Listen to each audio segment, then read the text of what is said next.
Hello. This week's going to be another solo episode with just me.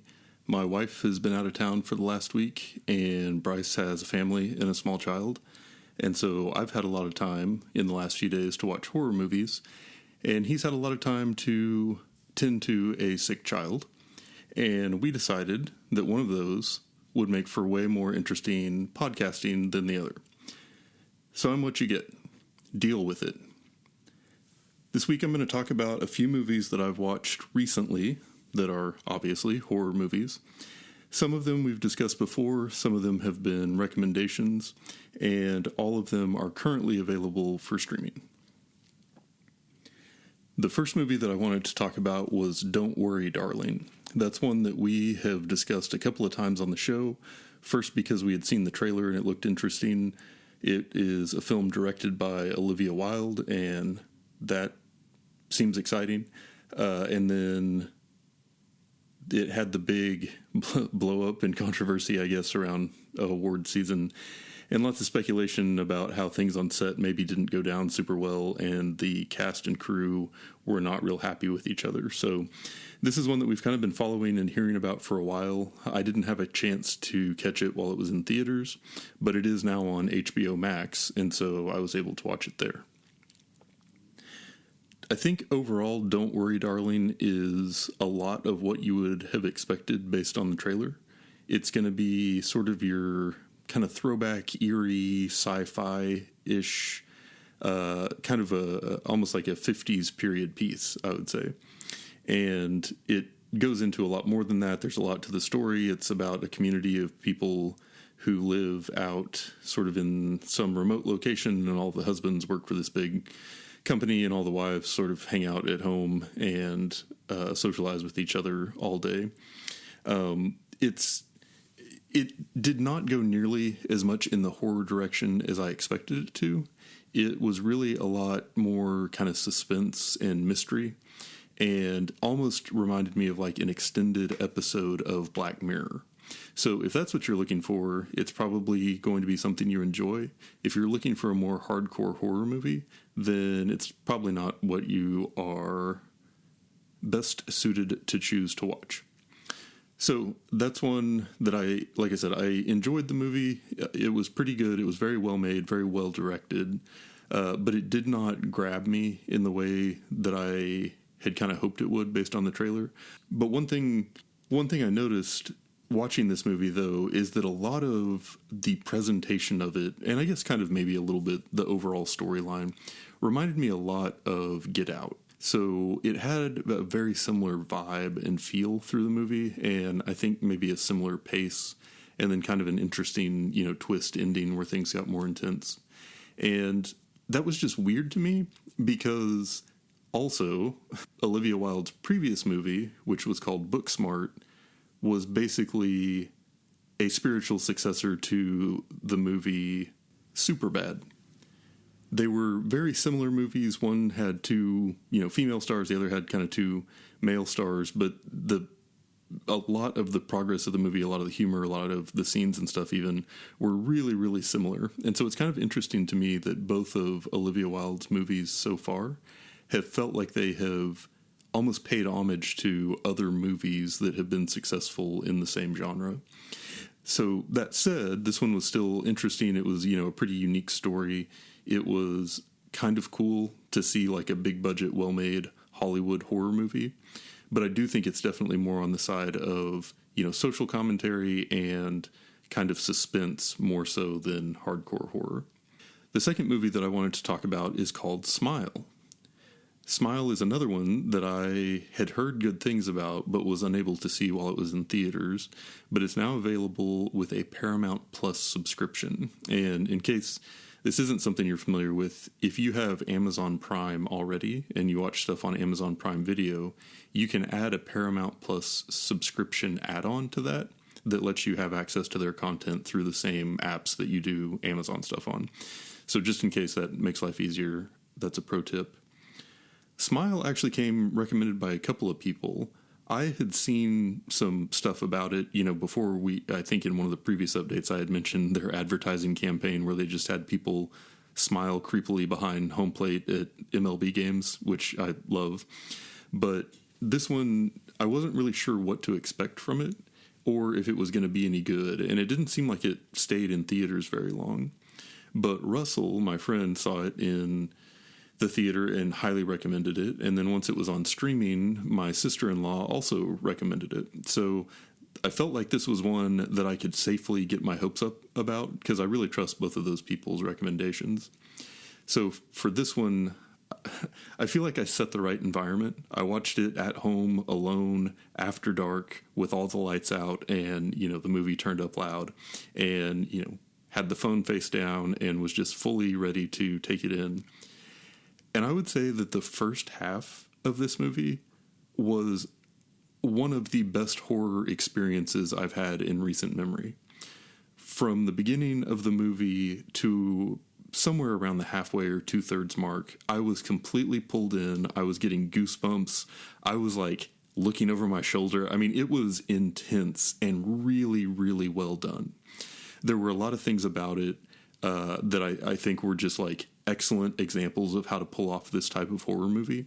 But I don't really want to get into a lot of specifics because Bryce and I will definitely do an episode on this one later. All that to say, the second half of the movie, I felt like it sort of lost its momentum a little bit.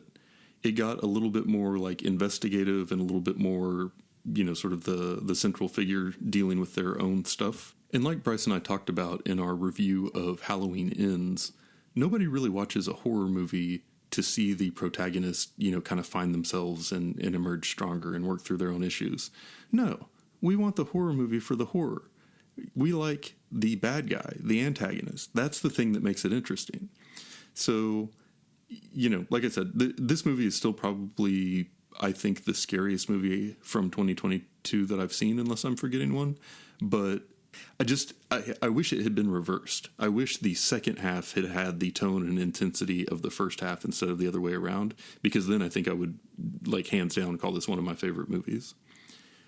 Overall, though, totally worth watching. The genre is very much psychological and paranormal.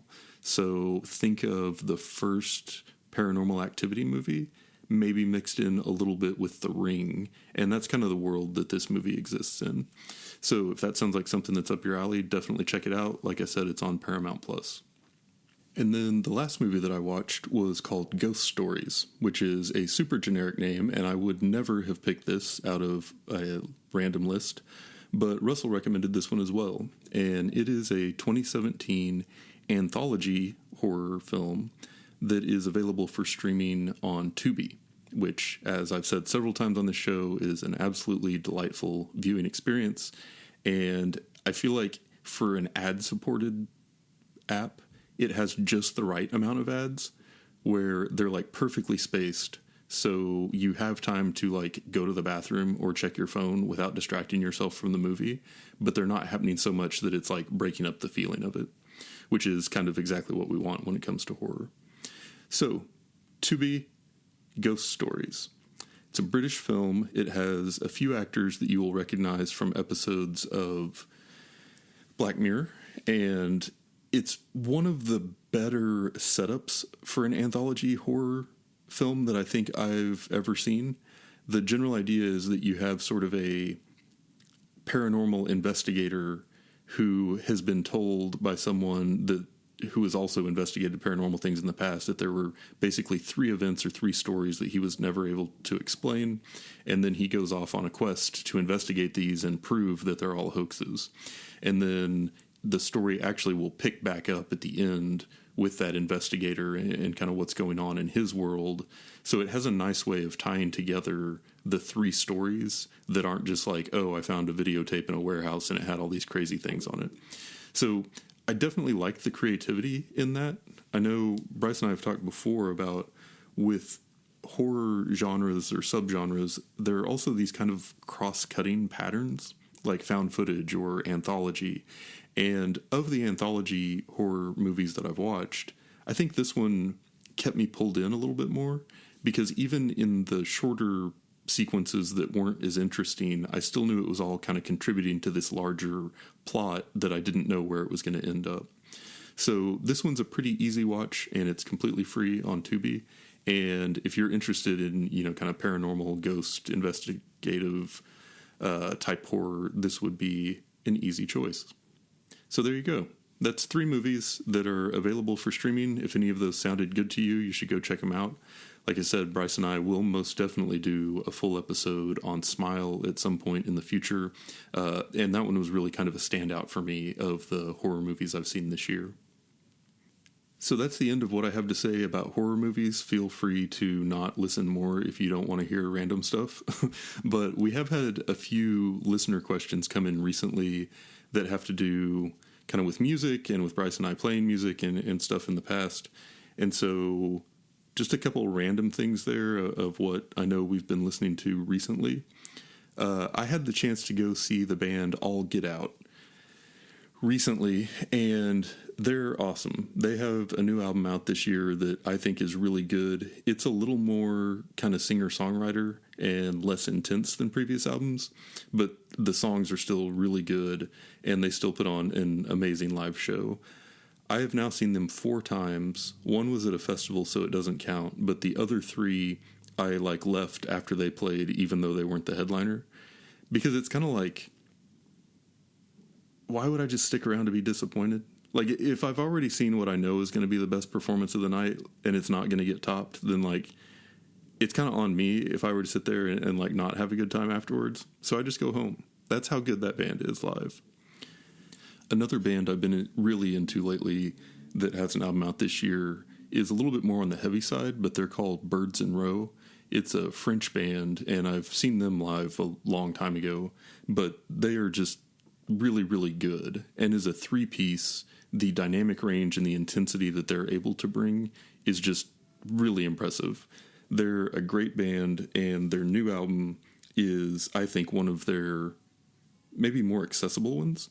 The songwriting, I think, has just gotten better and better over time, and I really like what they do with kind of the different elements of, drums, bass, and guitar, and still finding ways to have all those things, complement each other and work together in interesting ways, which is, this far into the history of recorded music is interesting, that people are still finding ways to do that. So if you're into heavier stuff, I would check them out. And then Bryce is actually coming to visit in a couple weeks, and when he does, we're going to go to a couple of shows here in Austin, the first of which is AFI, and I have had the tickets to that show for a year and a half, but it kept getting rescheduled because of COVID. So I'm really excited that it's finally going to happen. I have only seen them as openers in the past, but they're one of my all-time favorite bands. And then we're going to go see Barty Strange the next night, who is another person that has a record out this year. And so, yeah, lots of music stuff going on, lots of really good music being made. It's something that Bryce and I have always had in common is that we are really interested in a lot of the same music. We both love live music, and we both love playing it. So it's sort of been kind of the foundation of our relationship, except now it's horror movies somehow. So, keep things spicy, and, you'll stay good friends. And then the very last thing I wanted to wrap up with was just kind of, I don't know if you want to call it a rant or a complaint, or maybe just looking for commiseration or something, but the last couple of weeks have been really not fun. I'm a type 1 diabetic, and because of that, I rely on insulin as part of my daily life. I was diagnosed when I was a little kid, and it's kind of all I've ever known, and I have an insulin pump, and that gives me insulin, and it keeps my blood sugar down, and that, I have to do more insulin when I eat, and so basically to continue eating, which is part of continuing to live, I have to get insulin, and I am insured by Aetna, and I don't know what was going on their end, but my last order, we're going on 3 weeks of not being able to get all the communication right between them and my doctor's office and the pharmacy.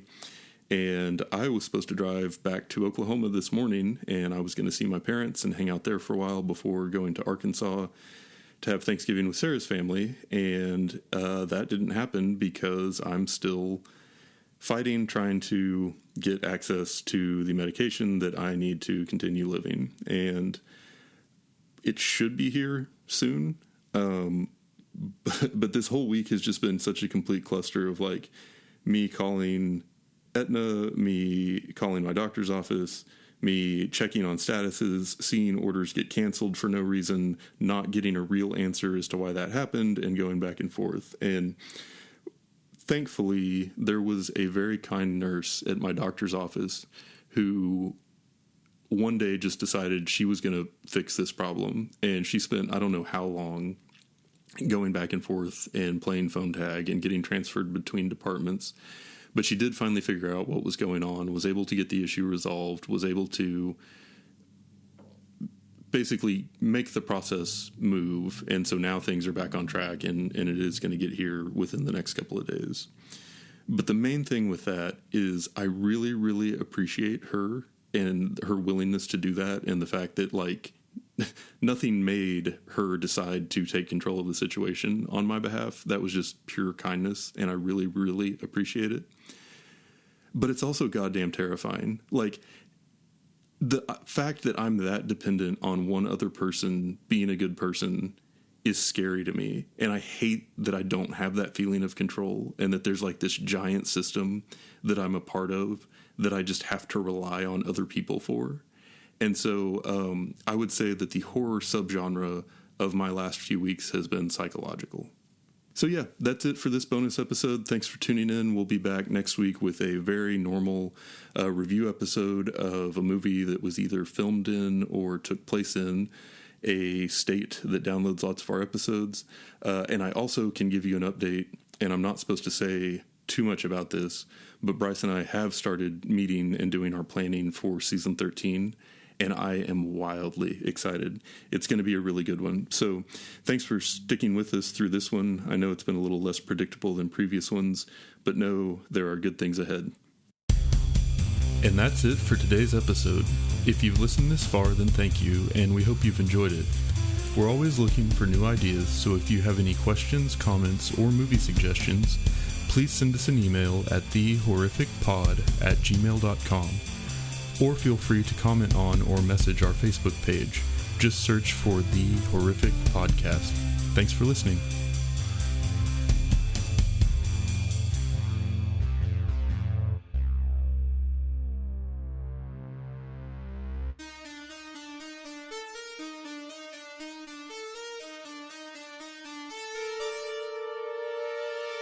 Keep things spicy, and, you'll stay good friends.